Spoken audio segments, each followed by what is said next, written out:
All right, so we've got this movie script called The Man from Earth, and Yeah, it's a bit of a mind bender, let me tell you. definitely. So it's all about this farewell party for a professor, and things get really, really interesting.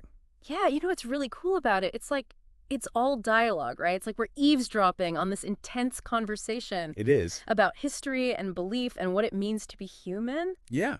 So picture this. You've got this group of professors, right? They're at this going away party for their colleague, John Oldman. Mm. He's been at the university for 10 years, and suddenly, boom, he's out of there. Yeah. No explanation. Right from the start, you get this aura of mystery surrounding John, giving Yeah. away all his possessions, packing light. It's like he's Yeah. already checked out mentally. Yeah, and everyone at the party is just like, wait, what's going on Yeah, here? what's the real story? And the guests themselves, I mean, they're an eclectic bunch. Yeah. You've got Harry, the historian, Uh-huh. always with the jokes. Yeah. Then there's Dan, the anthropologist. He's a bit more serious, more analytical. Right. And then you have Edith, the art historian. Mm. She's coming from a more like a traditional religious perspective. I think that mix is really important. Like, it creates this intellectual melting pot Totally. where all these different worldviews are going to collide. Yeah. And the script uses their academic backgrounds, right, to fuel this incredible debate that erupts later. Yeah, so the party's going on, everyone's kind of relaxed, and then Yeah. John just drops this question out of the blue. Out of nowhere. He asks, what if a man from like the upper Paleolithic era, a Cro-Magnon, had somehow survived until today? It seems like a simple question, Right. but it's like this earthquake, right, shakes up the whole dynamic. And It forces everyone to think about things they've never even considered. And this is where things get really wild. Yeah. John starts telling this story, this incredible story, Mm-hmm. about how he's that man, Mm-hmm. 14,000 years old, talking about seeing civilizations rise and fall, meeting historical figures. He's like a walking, talking history book. Exactly. But it's the details he gives, right, that make his story so captivating. So specific. He describes events, customs, even the emotions of different eras. I know. In such a believable way. You're right there with him. You're traveling through time with him. Like when he talks about meeting the Buddha, he describes it so vividly. Like you're right there, Yeah. feeling the simplicity and power of his teachings. And he claims to have been friends with Van Gogh. Right. Like, close friends. Got a painting from him as a gift. It's incredible. Now, can't help but wonder, right? Is this guy a brilliant liar, or could there be some truth to what he's saying? It's so hard to tell. And then you've got the other characters' reactions. Yeah. Dan, the anthropologist, immediately jumps into debunk mode, like trying to poke holes in John's story Yeah. using science and logic. Classic anthropologist. Always going to find a rational explanation. Then there's Edith, the Yeah. religious scholar. She's not buying it. Not one bit. It's blasphemy in her eyes, Totally. challenging her deeply held beliefs. Yeah, and Harry, the historian, He's kind of torn, isn't he? yeah, like he's amused by it, but he's also genuinely concerned. It's like a microcosm of how we react to information that challenges our worldviews. Right. Some dig in their heels, some are open to questioning. It's fascinating. And it's like the script doesn't tell us who's right or wrong. It just throws it all out there. Exactly. And then there's Will, the psychologist. Oh, Will. He's already dealing with a lot, right? Yeah, the recent death of his wife. It's weighing heavily on him. And John's story really pushes his buttons. Yeah, like it's almost like he's desperate to find a rational explanation. It's the psychologist in him, right? The need for order, for meaning. Especially in the face of chaos and loss. Exactly. And then it all boils over, right? It does. In this intense scene where Will just loses it.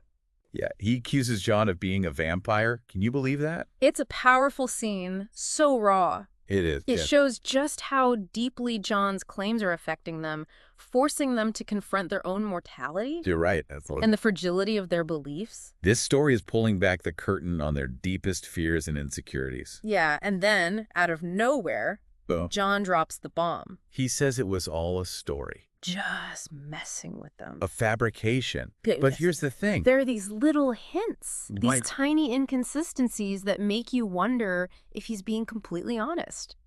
Like, why go through all that trouble Yeah. to make up such an elaborate, detailed story? Right. And why tell it at his own farewell party? It's like he's leaving them with this puzzle to solve, a mystery to unravel long after he's gone. It's so strange. So the party's over, but the questions, they're still hanging in the air. Yeah. Was John really just messing with them? Or is there something more, something real, lurking beneath the surface of his story? It's the question that keeps you thinking, keeps you coming back for more.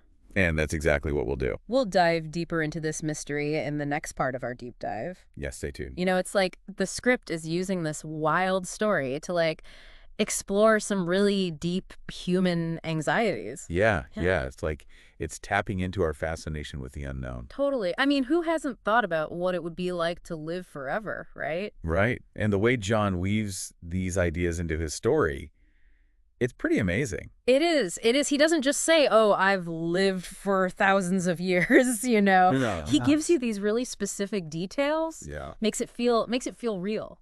Yeah, like when he talks about meeting the Buddha. Oh, yeah. It's like he paints this picture of ancient India. You can practically feel the heat, see the dust. Yeah. The Buddha, he describes him like with such reverence. Yeah, it's like he's trying to convey the essence of the Buddha's teachings, right? Totally. Simplicity, inner peace. Yeah, and it makes you think, like, maybe there's more to life than we realize. Right. Like there's this whole other way of seeing the world that we've kind of lost touch with. And then there's the whole Van Gogh thing. Oh, yeah, that's a good one. He claims to have been, like, buddies with Van Gogh. Close friends. Yeah.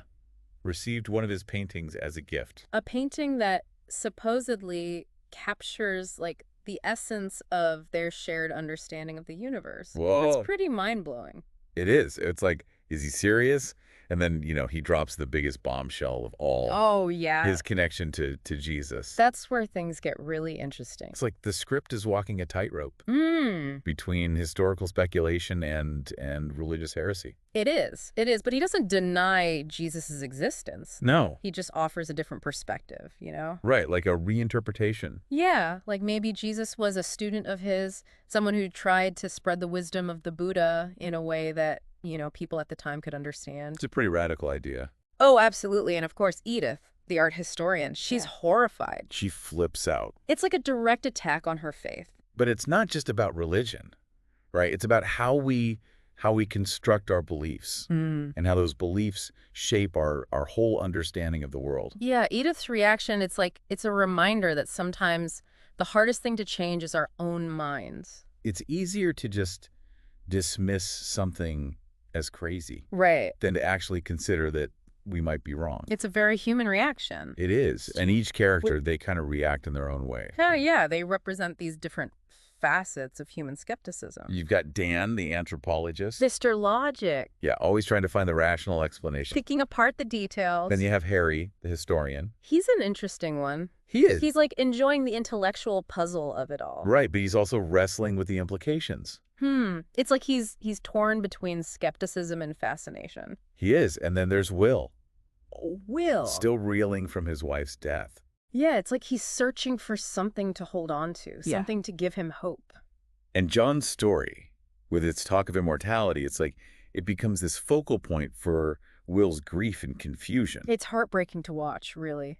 It is. Because it shows just how desperate he is for answers. Yeah, and it all culminates in that scene where he accuses John of being a vampire. Oh, yeah. Like he sees John's immortality as this threat. It's like he's projecting his own fear of death onto John. Right. It's a powerful, powerful scene. It really is. And then just when you think things can't get any more intense, John drops the act. he's like, just kidding. It was all a story. There's something about the way he says it. I know, right? It's like he's not being entirely truthful. Yeah, those little hints, those inconsistencies. It's like he's leaving breadcrumbs, leading us down a different path. Makes you wonder, what's his real game here? Okay, so we spent the last two parts talking about this crazy story John tells at his going-away party. He says he's a caveman who's lived for 13,000 years, met all these historical figures, The Buddha Van Gogh. but then he claims it was all a joke, a lie. A fabrication. So where does that leave us? I think that's the most interesting part of the script, how it ends. Yeah. It doesn't give us any easy answers. No. John's confession, it just raises more questions. It does. It's like, is he messing with us? Right. Or is there something more to his story? The script is so clever in how it uses ambiguity to keep us guessing. Totally. Like that final scene where he's saying goodbye, he's Mhm. giving everything away, packing light. It's like he's not just leaving his job. Right, yeah. He's leaving his whole life behind. Yeah, like he's shedding his skin. Exactly. And then he tells Sandy his real name is John. Oh, yeah, I noticed that. But if he was just telling a story, Hmm. why not make up a whole new name, right? That's a good point. It's like he's subtly reinforcing that he really is who he claims to be. Even though he's saying it was all a lie. Yeah. And then Sandy comes running back, With that look on her face. like she's seen a ghost, And she drops this bombshell. about meeting John years ago. When she was a kid? He was her professor, using a different name. It's like she's unlocked this hidden memory. I know. And it seems to confirm his story. Even though it should be impossible. It's like our brains are telling us it can't be true. But there's this feeling, Yeah. this gut feeling that maybe, just maybe, there's something more to him. I felt it too. And what's even more interesting is Sandy's reaction. Yeah. She doesn't seem scared. No. It's like she's known all along On some level, yeah. that he was something special. And then we see John walking away into the night. That last shot, Yeah, it's perfect. it is. The look on his face, this mix of sadness and relief. Yeah. It's like he's carrying this huge secret, A burden. a burden he can never share And he has to leave the people he cares about. because of it. It's kind of heartbreaking, you know? It is. It speaks to the loneliness of immortality, the isolation of knowing things that no one else can even imagine. So after all this, what have we learned?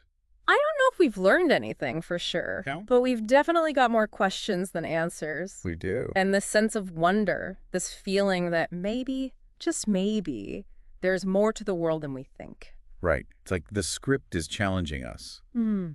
to question our assumptions, to open our minds Yeah. to the possibility of the impossible. That's the power of great storytelling, isn't it? It makes us think, it makes us feel, it makes us question everything we thought we knew. Yeah. And ultimately, it leaves us wanting more. This script, The Man from Earth, it's not just entertainment. Yeah. It's a philosophical journey. That's a great way to put it. It makes us think about our place in the universe, about the nature of truth and belief, and about what it really means to be human. I think that's something we can all take away from this deep dive. I agree. And on that note, I think it's time to wrap things up. Yeah. Thanks for joining us on this wild ride, everyone. It's been a pleasure exploring The Man from Earth with you.